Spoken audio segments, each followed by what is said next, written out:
예, 휴가 갔다 오면 더위가 꺾일 줄 알았는데 더 더운 것을 같아가지고 예, 더위가 빨리 좀 끝나야 될 텐데 많이 연락하시는 분들 어려울 것 같습니다. 그렇지만 이 또한 지나가리라 생각합니다. 좀 있으면 또 와이리 춘목할 날이 멀지 않았으니까 이 여름 잘 이기시고 건강 잘 챙기시기 바랍니다. 네, 오늘 요한복음 13장은 예수님께서 제자들의 발을 씻기시는 그 유명한 세족식이라고 이렇게 이름이 붙어있죠. 제자들의 발을 씻기시는 그런 모습입니다. 그래서 오늘 본문은 우리가 여러 곳에서 때로는 예수님의 겸손을 가리킬 때에 이 본문을 사용하기도 하고 자주 접하는 본문이기도 합니다. 제가 가만히 생각해 봐도 이 본문으로 설교를 그래도 몇 번을 한 기억이 납니다. 물론 요한복음 강해를 할 때도 했고 벌써 새벽 예배 때 우리는 성경을 벌써 신구약 통틀어서 세 번째 다 돌고 네 번째 돌고 있으니까 요한복음을 적어도 세 번은 이미 이 본문을 읽었었겠죠. 그래서 오늘 본문을 가지고 제자들의 발을 씻기시는 예수님을 우리도 본받아야 한다라는 내용으로 우리도 서로 낮추고 서로의 발을 씻기는 것이 주님의 가르침이고 명령으로 받아들이고 이 본문을 읽었습니다. 그래서 세족식의 기원이라는 말씀도 드렸고 또 세족식도 아무렇게나 흥미 위주로 재미삼아 하는 것을 거부한다고도 말씀드린 기억이 납니다. 왜냐 세족식이라는 즉 발을 씻긴다라는 이것도 주님의 발 씻김을 따라 우리도 비록 발에 밟힐지라도 끝까지 사랑해야 하는 의무를 지는 그런 삶을 사는 것이 그리스도를 따르는 것이라고 말씀을 드렸습니다. 그래서 이전에 전했던 말씀과 또 연결을 하면서 이 본문의 말씀을 한 번 더 깊게 나누고자 합니다. 그러니까 내가 예수님께서 제자들의 발을 씻겼다라는 것, 그리고 예수님께서는 제자들의 발을 씻기고 난 이후에 그리고 제자들이 예수님을 버리고 도망을 가든 그리고 예수님이 그들로부터 모함을 당하고 부인을 당하고 어려움을 당하든 예수님은 제자들을 향하여 단 한마디로 저주의 말을 내뱉지를 않으셨습니다. 물론 우리 주님께서는 화 있을진저라는 말씀을 외쳤지만 제자들을 향하여서 대놓고 네 나 배반하고 도망갔지, 내가 그렇게 가르쳤는데 내 말도 못 알아듣고 그래 멍청한 짓을 했냐, 그러면서 제자들을 꾸짖거나 그들을 저주하거나 예수님 자신에게서 떼어내거나 그렇게 하지 않았습니다. 그래서 우리가 발을 씻긴다는 것, 이것은 첫 번째로 그 사람의 발밑을 발바닥을 발등을 정성스럽게 씻는다 말입니다. 그래서 발을 씻긴다는 것은 무슨 의미냐, 네가 이 발로 내 머리를 밟을지라도 나는 당신을 사랑하겠습니다 라는 의미입니다. 그러니까 우리가 발을 씻긴다는 것은 재밌는 일이 아니고 수련회 가가지고 그저 휘닥거리면서 살 수 있는 일이 아니에요. 내가 씻기는 내가 지금 잡고 발을 씻기는 이 발이 내 머리를 짓밟고 나를 짓밟아도 하나님, 나는 이 사람을 사랑하겠습니다 라는 하나의 사랑과 신앙의 고백인 것입니다. 그것이 13장 1절에서 보면은 예수님께서 세상에 있는 자기 사람들을 사랑하시되 끝까지 사랑하시니라, 끝까지 사랑한다라는 의미가 바로 이 말입니다. 그런데 우리는 내가 씻긴 발로 나를 밟지도 않았는데 나에게 조금만 뭔가 해가 되면 괴로워받았는데 말로 갚아주고 싶죠. 인간에게는 이 복수심이라는 것이 굉장히 강하게 작용합니다.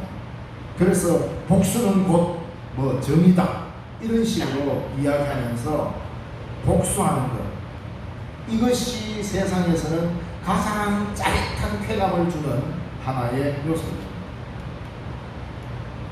그래서 옛날 중국 무협지에 보면 그 아버지의 복수를 한다든가 자기 사부의 복수를 한다든가 하면서 참 영화가 끝나면 마치 주인공이 자기인 것처럼 영화 보다가 마치고 나오면 그래 나쁜 놈을 죽이고 이러면서 복수의 그 쾌감을 맛보죠.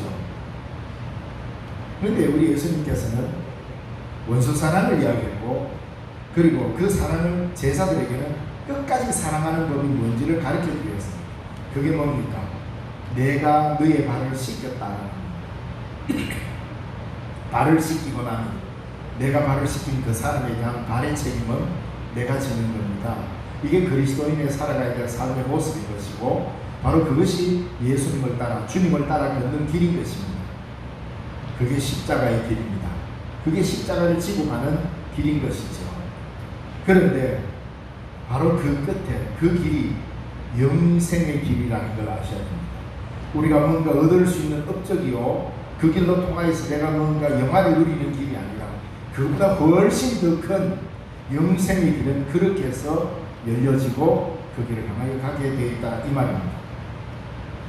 그래서 우리는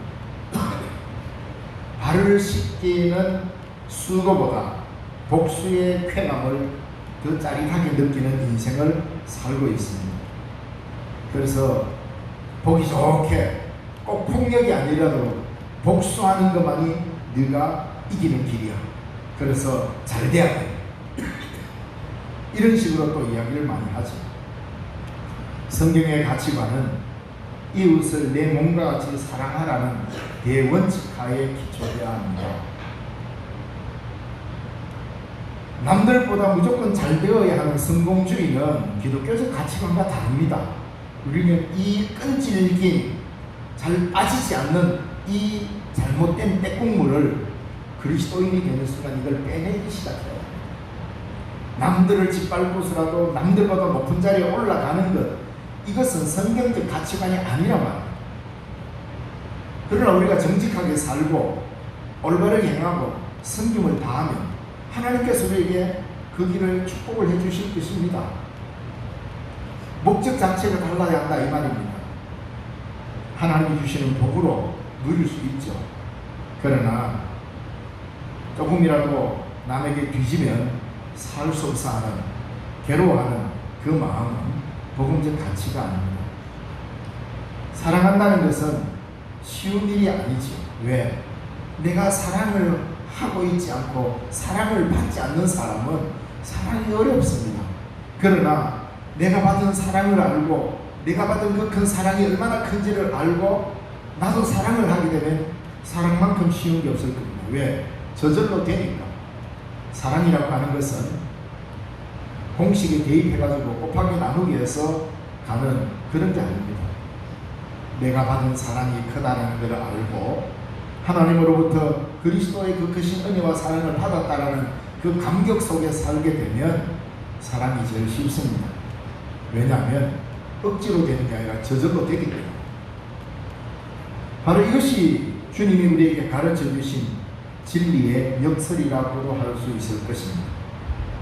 그래서 말을 쉽게 보면 섬김이 가장 하기 쉬운 일일 것입니다.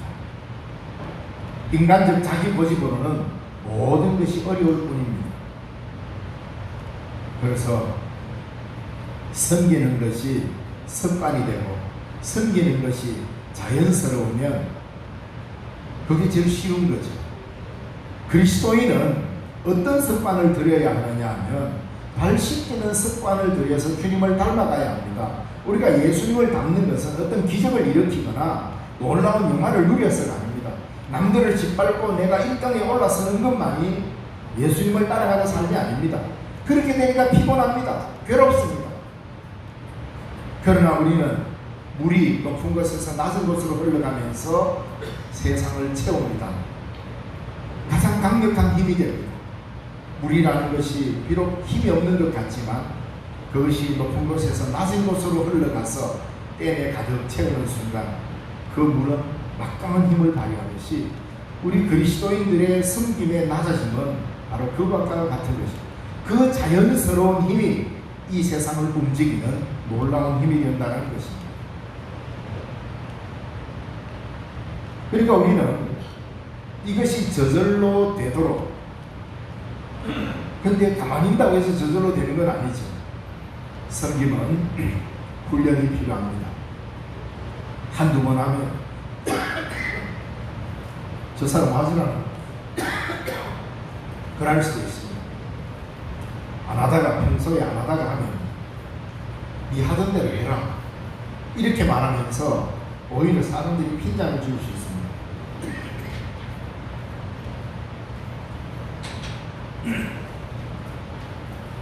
그리스도인들을 바라보는 세상 사람들의 눈길이 우리가 섬기고 낮아지는 것을 자연스럽게 그들이 알도록 만들어갔으면 얼마나 좋겠습니까? 그러나 우리가 남들보다 우뚝 서고 높이 솟아오르고 하는 이것이 마치 하나님이 우리에게 준 길인 것처럼 이야기하다 보니까 다들 피곤하게 살아요. 은혜가 뭔지를 잃어버리고 삽니다. 낮아짐의 놀라운 은총과 낮아짐의 능력이 뭔지를 잃어버리고 사는 거죠. 그래서 우리가 먼저 생각해야 될 게 있습니다. 높아짐은 우리의 몫이 아닙니다. 그렇다면 높은 곳으로 올라갈 필요가 없다는 게 아니에요. 너희가 주 앞에서 낮추라. 그러면 하나님이 너희를 높이십니다. 높이는 것은 우리가 할 일이 아니라는 거예요. 너희는 하나님 앞에서 너희를 낮추라. 이게 우리의 몫이에요. 하나님은 우리를 높이실 것입니다. 그러니까 무엇을 먼저 해야 되고 무엇을 나중에 해야 되는지에 대한 이 순서를 까먹어 버립니다. 이걸 바꾸는 순간 복음도 오해되고, 이것을 바꾸는 순간 사람들은 교회를 오해하게 됩니다.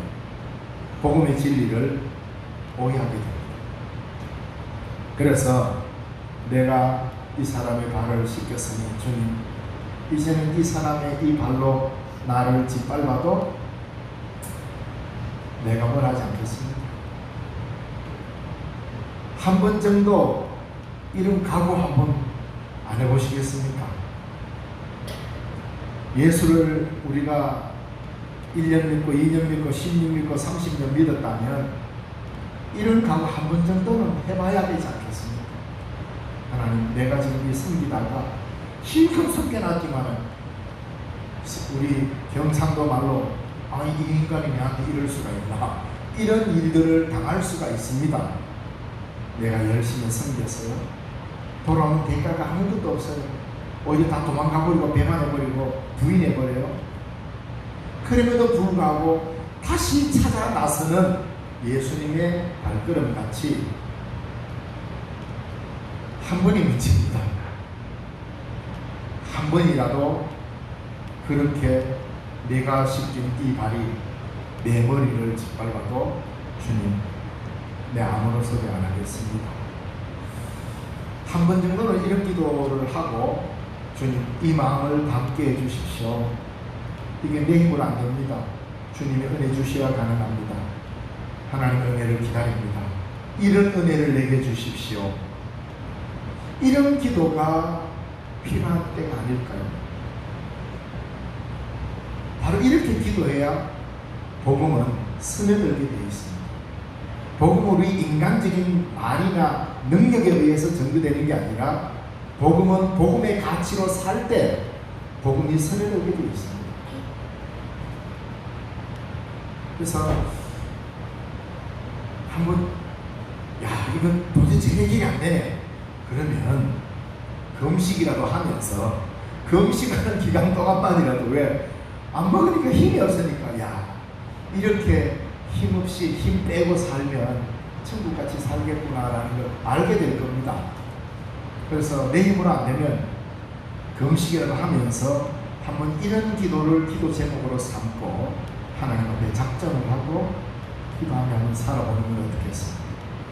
그러면 하나님이 우리에게 주시는 축복이라는 것이 뭔지를 알게 될 것이고, 진리 안에서 자유가 뭔지를 알게 될 것입니다. 자, 두 번째로 오늘 이 본문 말씀은 지금까지 제가 한 이 본문의 말씀은 아마 지난번에도 했고 오늘 또 하고 반복적으로 중복된 말들이 많을 겁니다. 그런데 두 번째로 이전 이 본문의 말씀이 제가 휴가 중에 이 본문의 말씀을 읽으면서 이거구나, 이렇게 주님이 내게도 교훈하시는구나 하면서 이 말씀을 읽고 큰 은혜를 받았습니다. 그래서 설교 준비를 하면서 이런저런 주석책도 보고 검증을 해야 되니까 무조건 본문 딱 피가지고 오늘은 본문 어디부터 어디 읽겠습니다. 이 본문 읽고 강대상에서 바로 그 본문을 주의하면서 설교하는 거 여러분 대단한 사람처럼 여기지죠. 여러분 그런데 속지 마십시오. 그 사람들은 공부하기 싫어가지고 하나님의 계시를 자기 감정에다 끌어들이는 사람입니다. 위험한 사람. 한국에 그런 목회자들 많습니다. 하나님의 말씀의 준비는 일주일 해도 모자라고 한 달을 해도 모자랍니다. 그런데 어디 감히 금방지게 강대상에 올라와서 계시의 말씀 직접 받는다면서 성경 딱 펴가지고 요한복음 13장 1절 읽고는 그 자리에서 해석을 맡겨냅니다. 굉장히 주관적이고 위험합니다. 혹시 여러분 어디 휴가나 멀리 갔다가 그런 교회 가거든요. 먼지까지 털고 나와버리십시오. 옳지 않습니다. 자기 공부를 안 하는 사람이고 하나님의 말씀에 대한 연구도 없는 사람이고 그런 사람은 오히려 기도를 잘못하는 사람입니다. 위험합니다. 그래서 지금 한국에 그런 교회들이 많이 생겨나고 있어요. 마치 하나님의 은혜를 직접 받는다는 거죠. 그러면 여러분 뭐 합니까? 아이고야 우리는 못 봤는데 저 목사님은 봤네 이러니까 막 그 앞에 그냥 종이 돼버려요. 위험합니다. 성경 해석은 기독교 2000년간 해온 성경 해석의 역사입니다. 2000년 역사를 무시하고 함부로 그렇게 하면 좋지 않습니다. 그거는 계시가 아닙니다. 그게 하나님의 계시인지 자기 생각인지 어떻게 증명할 겁니까? 내가 좋으면 계시고 내한테 회개하라 근데 회개 안 하고 있어. 그럼 그 계시 아니에요? 위험합니다. 자, 오늘의 본문 말씀은 우리에게 뭘 가르치느냐? 다시 한번 기도하며 우리가 한번 되돌아봐야 됩니다. 우리의 존재를 새롭게 규정하는 말씀입니다. 너는 너로서 무엇이 되어야 하는지를 이야기해 줍니다. 14절 말씀에 이렇게 기록되어 있습니다. 내가 주와 또는 선생이 되어 너희 발을 씻었으니 너희 옷으로 발을 씻어주는 것이 옳으니라. 이 말씀은 발을 씻기는 행위 자체를 반복적으로 실행하라는 것이 아닙니다. 주님께서 우리에게 이 말씀을 하시는 것은 너희의 존재가 바뀌었다는 것입니다. 예수님으로부터 발 씻김을 받은 자는 존재가 바뀌었다는 겁니다. 내가 주와 선생이 되어서 너희 발을 씻겼다. 우리는 이걸 당연시 받아들이잖아요. 예수님 시대 때에는 말도 안 되는 소리입니다. 내가 주인이고 그 당시에 서성 같으면 대단한 선생이라는 이름, 랍비라는 칭호를 받으면 아무나 랍비가 되는 게 아니에요. 랍비는 예를 들어서 말하자면 랍비는 영천시대에 있다면 한 10년도 채 안 됩니다. 랍비라는 칭호를 받는 사람이 뿐만 아니라 주인이라고 했잖아요. 그 말은 뭡니까? 발을 씻김 받은 사람들은 종이라는 말이거든요. 내가 주와 선생이 되어 너희 발을 씻었는데 이게 옳은 일이라는 겁니다. 이게 의로운 일이라는 겁니다. 그러니까 너희도 그렇게 하라는 거 아닙니까? 그리고 우리는 세도식을 반복적으로 한다고 해가지고 우리가 예수님 닮는 게 아니라 예수님의 은혜가 내게 임하면은 그 순간 우리 주님은 내 발을 씻긴 겁니다. 2000년 전에 제자들의 발을 씻긴 것은 시간적으로 2000년 전이지만 그때에 예수님이 베드로의 발을 씻기고 가룟 유다의 발을 씻기고 도마의 발을 씻기고 요한의 발을 씻길 때 예수님은 그때 내 발도 씻겼다는 겁니다. 태어나지도 않는 내 발을 이미 씻겨 주셨다 이 말입니다. 그러므로 주님은 이 땅에 발 씻기는 자로 오셨어요. 그런데 예수님은 자신을 규정할 때 내가 주와 선생이 되어 너희 발을 씻겼는데 너희가 이같이 하는 것이 옳으니라. 이 세상에서 우리가 예수님 앞에서 옳게 살아가는 옳은 일은 너희도 이렇게 행할 때 옳은 일이라는 거예요. 우리 이미 존재가 바뀌었다는 말인데요. 어떻게 해요? 어떻게 바뀌었습니까? 고린도후서 5장 17절 그런즉 누구든지 그리스도 안에 있으면 새로운 피조물이라 이전 것은 지나갔으니 보라 새 것이 되었도다. 그리스도 안에 있는 게 뭡니까? 예수님의 발 씻김 안으로 들어온 자들 말합니다. 그래서 베드로는 주여 이왕시킬까 홀딱 내 머리부터 목까지 홀딱 목욕시켜 주십시오 하니까 이미 목욕했다면요 뭡니까? 내가 말을 시켜주는 순간에 모두는 내 안에 들어온 자들이에요. 그리스도 예수 안에 들어온 자들 뭡니까? 새로운 피조물이 되었다는 말입니다. 보라 이전 것은 지나갔으니 새 것이 되었도다. 저와 여러분은 이미 예수님의 말씀을 통하여 우리 모두는 새로운 피조물이 되었다, 새 것이 되었다, 이 선언을 하고 있단 말입니다. 우리는 새로운 피조물이요 새 것이 되었다고 우리를 향하여 과감하게 성경은 선언하고 있습니다. 우리가 새 것이 된 증거를 어떻게 나타내요? 나는 예수 믿고 새 것이 되었습니다. 나는 예수님 안에서 새로운 피조물이 되었습니다라는 이 증거를 어떻게 나타낼 것이냐 이 말입니다. 나는 새 것이 되었도다. 무엇으로 증명하라는 말입니까? 서로 발을 씻기는 삶으로 드러내야 한다는 겁니다.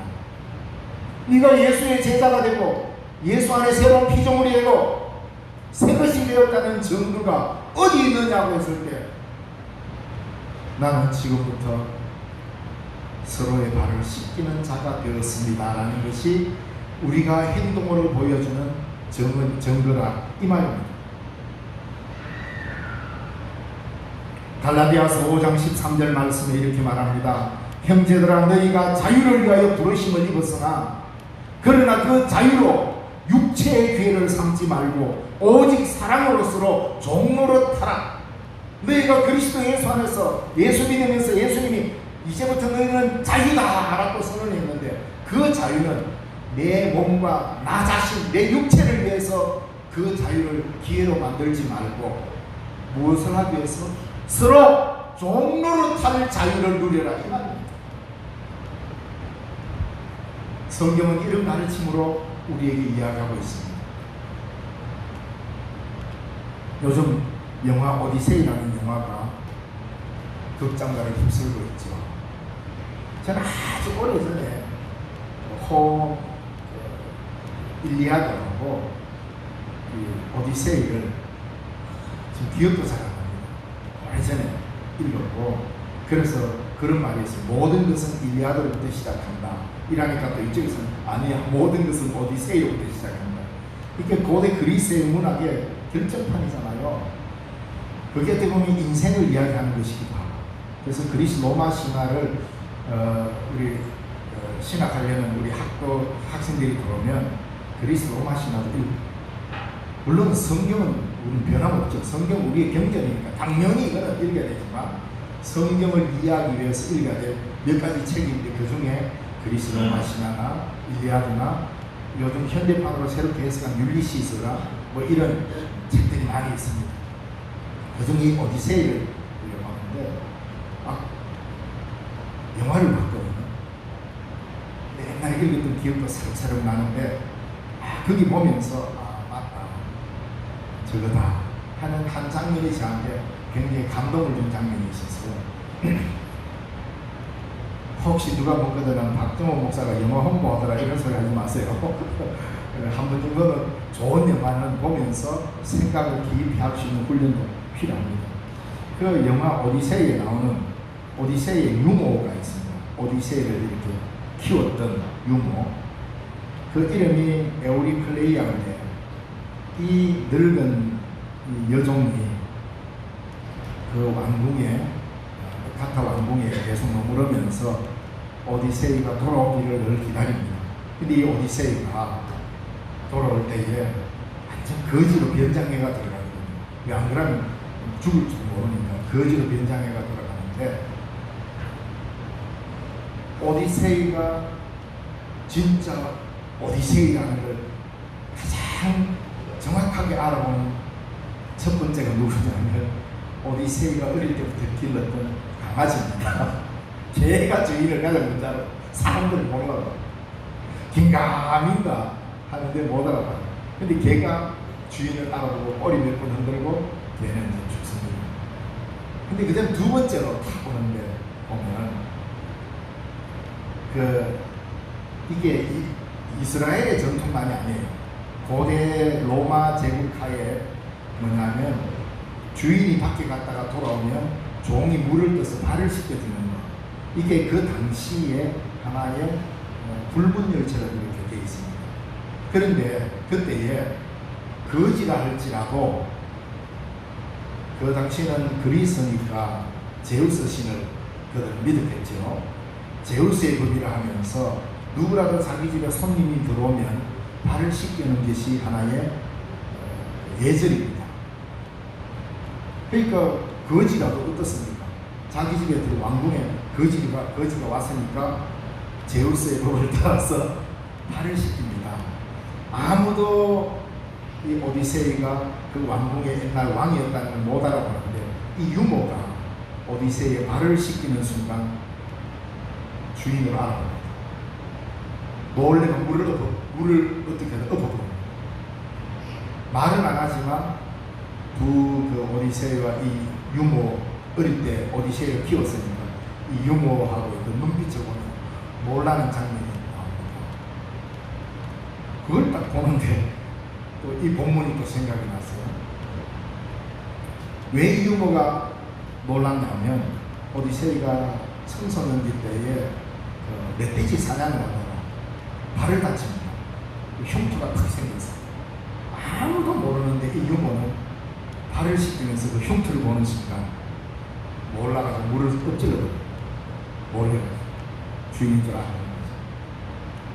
그 장면을 보면서 많은 생각을 했어요. 이래서 우리가 고전도 읽어야 되고 우리에게 많은 통찰을 주구나 하는 생각을 했습니다. 주인의 발이라는 걸 처음으로 알아채린 이 유모. 이 이야기는 고대 소설입니다.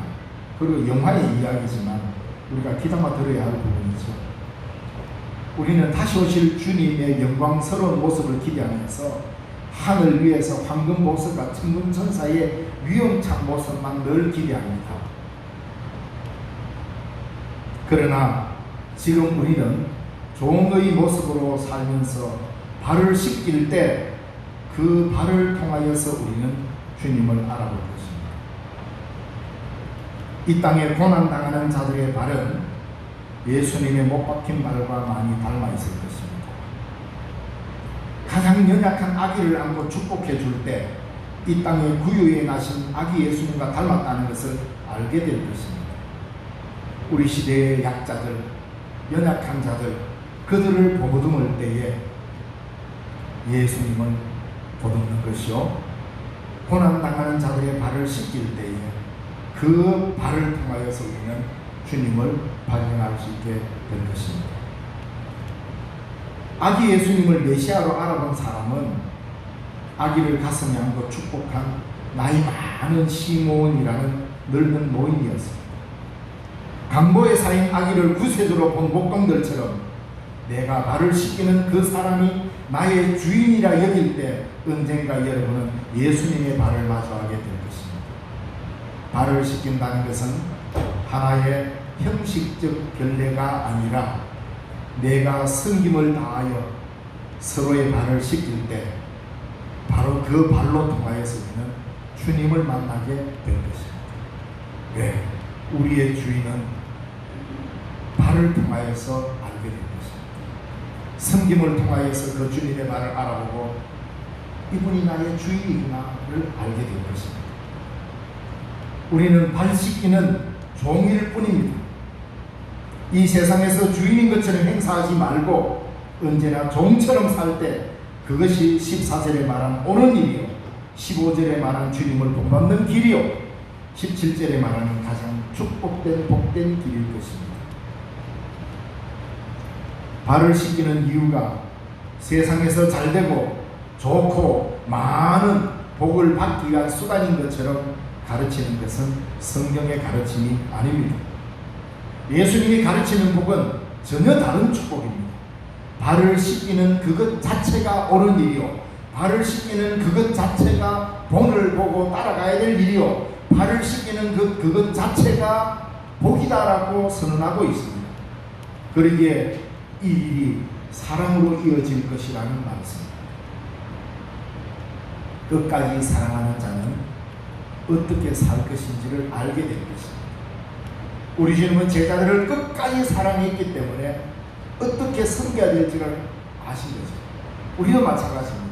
끝까지 사랑할 때 우리는 우리의 삶의 방향을 알게 될 것입니다. 발을 씻어준다는 것은 이제는 내가 당신의 종입니다 라는 것을 선언하는 것입니다. 발을 씻어준다는 것은 뭡니까? 주와 선생이 되어 너희 발을 씻긴다. 나는 이제 너희의 주가 아니고 너희의 선생이 아니고 나는 이제 너희의 종이다 라는 말입니다. 예수님 자신의 발 씻김을 통하여서 그 시대에 종만이 할 수 있는 일입니다. 절대로 주인이나 랍빈을 할 수 없는 일입니다. 그런데 예수님이 발을 씻겨 주었어요. 그것은 뭡니까? 이제부터는 너희가 주인이고 내가 종이야, 이 말입니다. 내가 발을 씻긴다는 것은 이제는 네가 나의 주인이야, 내가 종이다. 존재의 변화를 위하여 변환이 되어버렸습니다. 그래서 예수님은 우리를 섬겼습니다. 종으로서. 그래서 발을 씻겨준다는 것은 내 위치와 존재가 역전되는 겁니다. 내 삶에 내가 주인이 아니라 내 삶에 너가 주인일 수 있고 내가 섬기는 그가 주인이라는 종과 주인의 관계가 바뀌는 겁니다. 그런데 이걸 예수님은 복이라고 이야기하고 있습니다. 우리가 이걸 어떻게 감당하고 있습니까? 그런데 우리는 다른 복을 또 필요로 하지 않습니까? 예를 들어서 내 발을 깨끗하게 씻겨주는 사람을 기다리고 있지는 않은지, 그게 복음을 왜곡하는 행위입니다. 복음은 우리에게 선언합니다. 종으로 사는 자만이 하나님의 나라의 자유를 누릴 수 있다. 하나님의 나라 자유는 주인의식으로 들어가는 나라가 아니라 종의 자세로 들어가는 나라. 하나님의 나라는 섬김을 받음으로 가는 나라가 아니라 섬김을 통하여서 하나님의 나라의 영광에 참여하는 것입니다. 형제들아, 너희가 자유를 위하여 부르심을 입었으나 그러나 그 자유로 육체의 궤를 삼지 말고 오직 사랑으로 서로 종노릇하라. 종으로 살아야 주인을 만날 수 있습니다. 예수님이 우리의 주인이라고 믿습니까? 그러니 우리는 종으로 살아야 주인을 만날 수 있습니다. 종으로 살았던 오디세이의 유모, 가장 먼저 자신의 주인을 알아봤듯이 발을 씻음으로써 알아봤습니다. 우리도 마찬가지입니다. 서로 종노릇함으로써 우리는 그 종노릇하는 가운데서 우리의 주인의 발을 언젠가 씻기게 될 것입니다. 종으로 살아야 주인을 만날 수 있다고 했습니다. 죄의 종이 아니라, 율법의 종이 아니라 발을 씻기는 자유의 종, 진리의 종, 섬김의 종으로 말입니다. 우리가 주여 주여 주님 주님이라고 부른다면 우리는 스스로 종이라는 것을 증명하는 말입니다. 주님이 우리의 주인이라면, 예수님이 우리의 주인이라면 모든 사람은 내가 발을 씻겨야 할 주인입니다. 그러므로 신령중앙교회 온 교우들은 내가 발을 씻겨야 될 여러분의 종인 것입니다. 목사의 본인은 뭐 제사장님이 그런 피켓묵은 이상한 소리를 하는데 그건 복음적이지 않습니다. 네. 섬김으로서는 존재하는 지위가 목사입니다. 혹시 우리 목사님은 다른 사람은 잘 섬기는데 나는 안 섬기더라, 혹시 섭섭한 마음이 든 분이 있습니까? 용서하시고. 네. 제가 그렇게 안목이 넓지 못해서 혹여 실수할 수도 있습니다. 그러나 우리 모두는 섬김을 위하여 부름받았습니다. 주님 우리에게 자유를 주신 이유는 서로에게 그 자유를 가지고 종로로 타라. 그래야 주님의 발을 언젠가 씻기고 그 주님을 만나게 됩니다. 모두 다 주인으로 타려고 하니까 주인이 없어져 버리죠. 주인이 없어져. 교회에 분쟁이 생기고 어려운 일이 생기는 것은 왜 그렇습니까? 전부 다 지가 주인이라서. 그것이 예수님이 어떻게 주인으로 타겠습니까? 우리 모두는 섬김을 다해야 될 사람일 뿐입니다. 하나님의 나라는 황금 보석 때문에 자동적으로 빛나는 나라가 아닙니다. 서로 섬기는 삶이 하나님의 통치가 되기 때문에 해보다도 더 밝은 천국이라고 할 수 있는 것입니다. 사랑으로 서로 종로로 타라 이렇게 말씀하시고 이렇게 사신 분이 우리 예수님이십니다. 이걸 바로 우리는 주님을 따라 사는 것이 이게 믿음의 길이지 않습니까? 20절 말씀은 우리에게 큰 경고를 주고 있습니다. 내가 진실로 너희에게 이르노니 내가 보낸 자를 영접하는 자는 나를 영접하는 것이요 나를 영접하는 자는 나를 보내신 이를 영접하는 것이니라. 여러분, 영접이라는 이 단어는 어떤 관계에서 쓰여지느냐면 종과 주인의 관계에서 쓰는 용어입니다. 주인이 어디 멀리 갔다가 돌아올 때에 종이 나가서 맞이하는 것을 영접이라고 합니다. 그 구체적인 행위를 주인의 발을 씻기시고 물을 떠다가 발을 씻기는 것을 영접이라고 이야기합니다. 이거는 종과 주인의 관계에 사용되는 말입니다. 그렇기 때문에 예수님은 내가 보낸 자를 영접하는 자, 내가 보낸 자를 영접하는 자 누굽니까? 여러분 모두는 예수님이 나에게 보낸 자들입니다. 나 또한 여러분에게 예수님이 보낸 자. 그러므로 서로 영접함으로써만 교회 공동체는 아름답게 일구어져 가는 것이고 하나님의 뜻을 이룰 수 있는 것입니다. 서로를 향한 영접이 없으면 교회는 하나의 기관에 불과하고 인간의 단체에 불과합니다. 그러나 서로를 향하여서 발을 씻기는 영접을 할 때만이 우리는 예수님을 닮는 것이고 복된 인생을 사는 것이고 지배한 자유를 누리며 사는 것입니다. 그래서 발 씻김은 가장 아름다운 영접 행위입니다. 그래서 우리는 이 발 씻김을 통하여서 반드시 우리의 주인을 만나게 될 것입니다. 다시 오실 주님은 어떻게 기다리시겠습니까? 하늘만 쳐다보고 계시겠어요? 서쪽 하늘에 지는 영롱한 노을의 구름만 바라보고 기다리겠습니까? 아닙니다. 그 상황의 상징성입니다. 그러나 우리가 구체적으로 예수를 기다린다면 서로의 발을 씻기면서 언젠가 주인의 발을 씻길 그날이 올 것입니다. 그때 오 주여 얼마나 감격적인 순간이겠습니까? 그것을 기대하고 기다리며 서로의 발을 씻길 때만이 이 교회는 하나님의 나라 공동체가 되는 것입니다. 기도하겠습니다. 살아계신 하나님 아버지 은혜를 감사드립니다. 오늘도 우리의 삶을 여기까지 이끄시고 은혜의 장중에 붙잡아 주셔서 감사합니다. 하나님 긴 세월 가운데 우리로 하여금 흠클이지지 아니하고 하나님의 나라에 대한 소망을 가지고 살아가도록 여기까지 이끄시니 감사합니다. 하나님 우리는 이제 종일 뿐입니다. 서로 발을 씻겨야 하는 종으로서 살아야 될 사명을 우리에게 주셔서 이것이 바로 우리에게 준 새로운 피조물이요 새 것이 된 증거라고 말씀하신 것이 서로 섬기며 발을 씻기며